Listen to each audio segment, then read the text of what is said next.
আপনার সন্তান হাসপাতালের আইসিইউতে ছটফট করছে।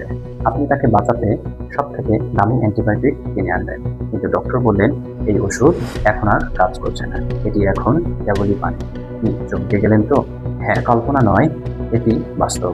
এটি আমাদের দেশের এক নির্মম বাস্তবতা।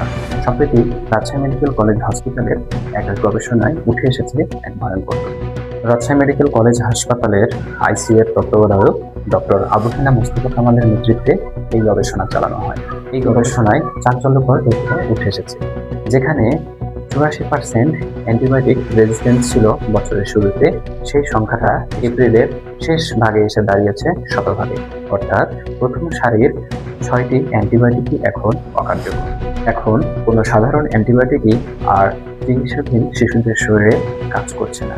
এখন শেষ ভরসা মাত্র 2টি অ্যান্টিবায়োটিক, ট্রাইজেসাইক্লিন ও কোলিস্টিন। চিকিৎসকরা বলছে কোলিস্টিনও তার কার্যক্ষমতা হারাচ্ছে।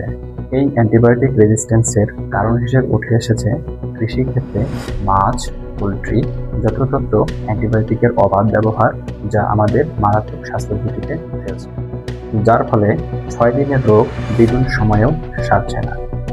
ডক্টরের পরামর্শ ছাড়া অ্যান্টিবায়োটিক সেবন এই ভয়ানক পরিণতির দিকে ঠেলে দিচ্ছে আমাদের সন্তানদের।